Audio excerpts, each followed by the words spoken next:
जय हिंद दोस्तों, आपका जेसी ऑनलाइन हिस्ट्री पॉइंट में स्वागत है। दोस्तों, आज हम लोग कक्षा 12 का रसायन विज्ञान का पहले चैप्टर का टॉपिक विलयन लेकर आए हैं।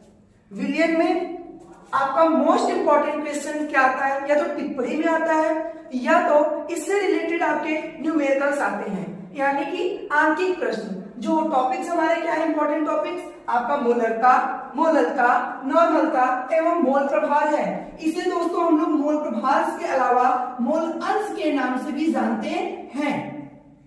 तो दोस्तों, मोलरता, मोललता, नॉर्मलता तथा मोल प्रभाव को समझने से पहले हम विलयन समझ लेते हैं। विलयन क्या होता है? विलयन क्या होता है? तो विलयन की परिभाषा जैसे मैंने लिखी है दोस्तों, क्या लिखी है? दो या दो से अधिक पदार्थों का समांगी मिश्रण, दो या दो से अधिक पदार्थों का समांगी मिश्रण ही क्या कहलाता है दोस्तों? विलयन। परिभाषा क्लियर हुई?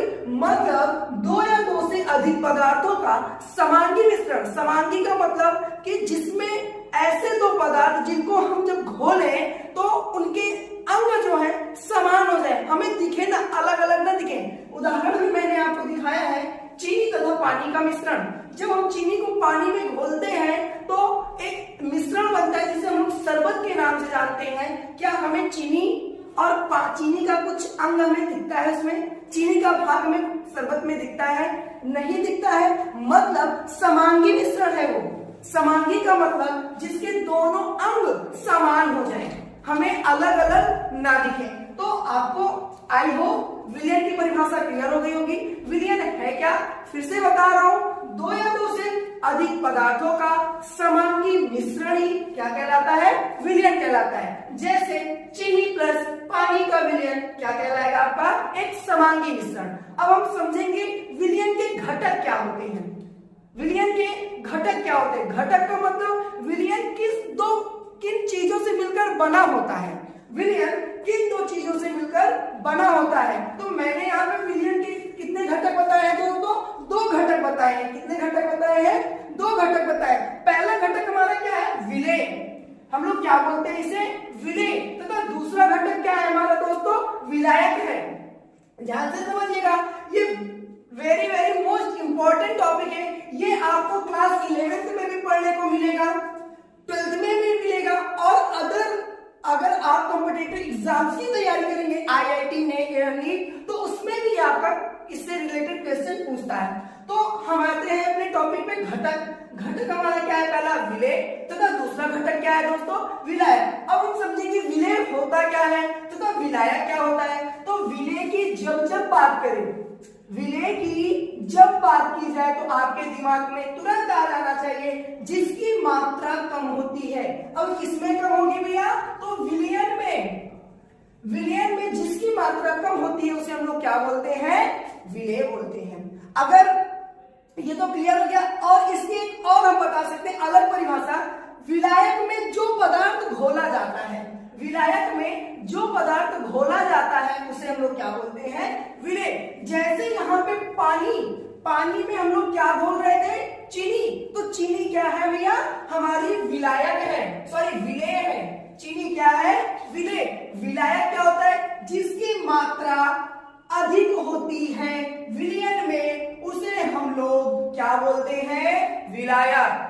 और अगर अलग परिभाषा बताएं तो हम लोग बोल सकते हैं विलेय जिस पदार्थ में घोला जाता है, विलेय को जिस पदार्थ में घोला जाता है उसे हम लोग क्या बोलते हैं? विलायक। जैसे चीनी, पानी, ये क्या है? जब मिला तो आपका क्या बना था? विलयन। अब विलयन के ये दो घटक हैं। घटक मतलब एक चीनी एक पानी से मिलकर आपका विलयन बना। अब चीनी क्या है? विलेय है। पानी क्या है? विलायक है। ये क्लियर हो गया। अब हम अपने मोस्ट इंपॉर्टेंट क्वेश्चन पे आते हैं। क्या है हमारा पहला? मोलरता।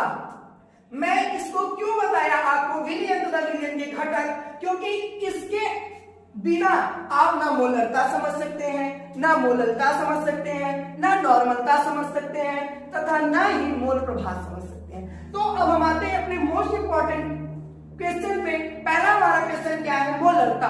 मोलरता होता क्या है? तो आइए इसकी परिभाषा देखते हैं। कहता है 1 लीटर विलयन में, क्या बता रहा है, 1 लीटर विलयन में उपस्थित विलेय के, 1 लीटर विलयन में उपस्थित, आप एक परिभाषा अच्छे से क्लियर करिए, बाकी सारी परिभाषाएं अपने आप आ जाएगी। अब क्या बता रहा है, वो लगता है 1 लीटर विलयन में उपस्थित विलेय के मोलों की संख्या, विलेय के मोलों की संख्या, घबराइएगा नहीं कि विलेय के मोलों की संख्या क्या है, अभी हम आपको इसको एक्सप्लेन करेंगे, इसको भी एक्सप्लेन करेंगे। पहले आप परिभाषा क्लियर करिए, परिभाषा क्या कह रहा है, 1 लीटर विलयन में उपस्थित विलेय के मोलों की संख्या को ही क्या बोलते हैं भैया, विलयन की मोलरता। क्लियर हो गया क्या, फिर से आइए रिपीट करिए मेरे साथ, 1 लीटर विलयन में उपस्थित विलेय के मोलों की संख्या को ही विलयन की मोलरता कहते हैं। क्लियर, जैसा कि हम लोगों ने मोलरता की परिभाषा पढ़ ली थी, क्या होता है, 1 लीटर विलयन में उपस्थित विलेय के मोलों की संख्या को ही विलयन की मोलरता कहते हैं। अब हम लोग देखेंगे मोलरता का सूत्र क्या होता है, मोलरता का सूत्र क्या होता है, तो ध्यान से देखिएगा, मोलरता बराबर होता क्या है, विलेय के मोलों की संख्या बटे विलयन का आयतन लीटर में। अब कुछ लोग सोच रहे होंगे अगर हमें मिलीलीटर में मिल जाएगा तो क्या करेंगे, इसके लिए कुछ अलग कॉन्सेप्ट बनाएंगे, कोई कॉन्सेप्ट नहीं, अगर आपको मिलीलीटर में मिल जाएगा, अगर आपको आयतन मिलीलीटर में दे देगा, लीटर में नहीं देगा, तो हम लोग कुछ भी नहीं करेंगे, इसी फार्मूले में 1000 से गुणा कर देंगे। क्लियर, अगर आपको मिलीलीटर में मिलेगा तो आप 1000 से गुणा कर दोगे, क्या मिलीलीटर में मिलेगा, विलयन का आयतन। अगर आपको लीटर में मिलता है तो 1000 से गुणा करने की कोई जरूरत नहीं। अब आपका बहुत बड़ा डाउट था, तब से परेशान थे, क्या था कि विलेय के मोलों की संख्या कैसे निकालेंगे, तो ध्यान से देखिए, यहाँ पे हमने बताया है कि विलेय के मोलों की संख्या कैसे निकालते हैं, विलेय का दिया गया भार, ये दिया गया भार का मतलब आपका क्वेश्चन में इसका भार दिया रहेगा, और विलेय का अणुभार हमें खुद निकालना होगा। जैसे अगर मैं एक क्वेश्चन बोलूं कि, ध्यान से यहाँ पे देखिएगा, अगर मैं एक क्वेश्चन बोलूं 11.75 ग्राम NaCl को 500 मिलीलीटर जल में घोला जाता है तो विलयन की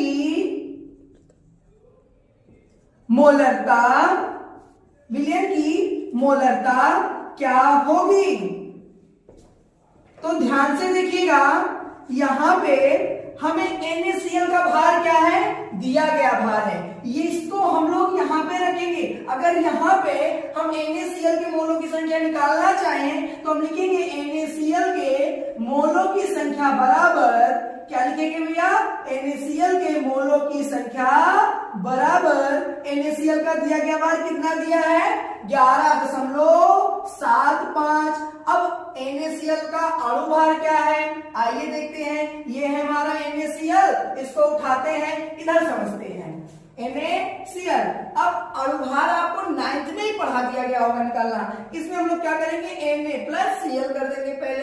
अरे ये क्या हो गया, Na+Cl हो गया, नहीं। अब सोडियम का परमाणु भार कितना होता है दोस्तों, तो 23 होता है, प्लस क्लोरीन का कितना होता है, 35.5। अब इसी को जब आप जोड़ दोगे तो क्या बन जाएगा, 58.5। ये किसका अणुभार हो गया, NaCl का।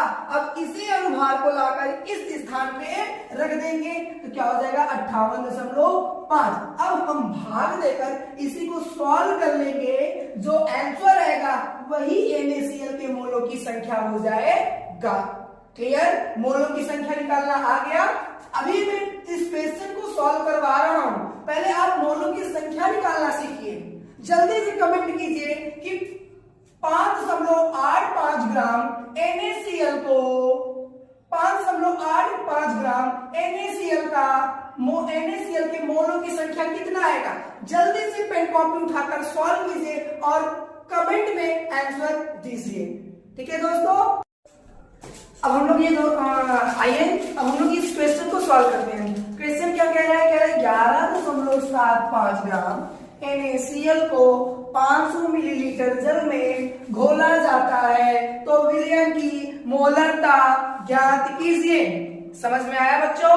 अब इसको हम लोग कैसे सॉल्व करेंगे आइए देखते हैं। तो इसमें हम लोग पहले समझते हैं विलय क्या है। तो NaCl क्या है हमारा? विलय। क्यों? क्योंकि इसकी मात्रा क्या है? कम है, इसलिए NaCl हमारा क्या है? विलय है। आइए इसको सॉल्व करते हैं। सबसे पहले लिखते हैं दिया है, क्या क्या हमें क्वेश्चन में दिया है। तो देखिए हमें NaCl का भार दिया है, तो हम लिखेंगे NaCl ब्रैकेट में किसका? विलय की विलायक। बोलो भाई, विलय। Good, very good. क्या लिखेंगे? विलय का दिया गया भार। क्लियर? ध्यान से समझिएगा। दिया गया भार कितना दिया है बच्चों? बोलो 11.75 ग्राम।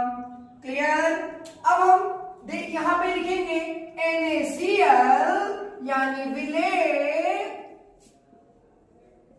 का अणुभार। इससे पहले मैंने आपको अभी अणुभार निकालना बताया था, कितना होता है, कैसे निकालेंगे फिर से देखते हैं। कुछ लोग कॉपी किताब बंद करके चले गए थे, आइए फिर से देखते हैं। NaCl का अणुभार कैसे निकालेंगे? Na plus Cl। अब Na का कितना होता है? 23।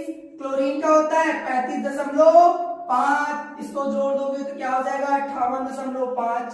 क्लियर? अब यहाँ पे हम लिखेंगे 58.5। अब आइए हम लोग विलय के मोलों की संख्या निकालते हैं। तो क्या होगा?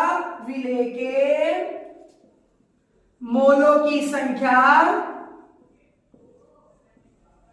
विलय के मोलों की संख्या क्या होगी?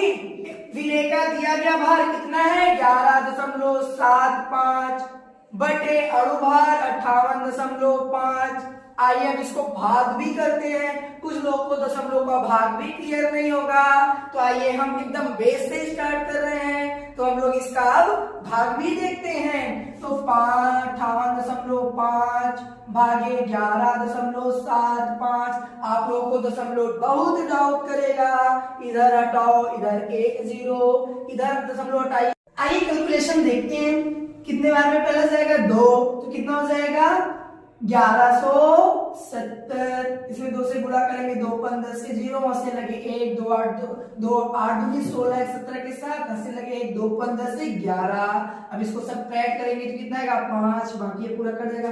दशमलव लगाते हैं, 0 बढ़ाते हैं, फिर 0 लगाते हैं, 0 बढ़ाते हैं, फिर 0 लगाते हैं, 0 बढ़ाते हैं। अब कितनी बार जाएगा बच्चों? 8 बार जाएगा। क्या? आओ चेक करते हैं। 8 से इसमें क्या करते हैं? गुणा। 5 से 40 से 0, हंसी लगे 4, 8 64 4, 68 के 8, हंसी लगे 6 और 6 48। भूल गए ना?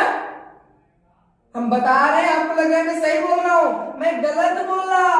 8 × 40 ये 46 होगा।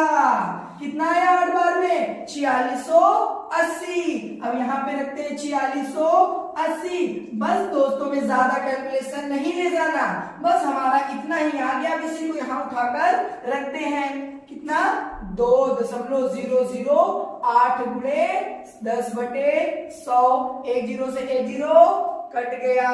अब जब 1 से 10 से भाग करेंगे तो ये वाला दशमलव बगल में चला जाएगा, तो आएगा 0.2008। इसे हम लगभग 0.2 मोल बोल सकते हैं। क्लियर?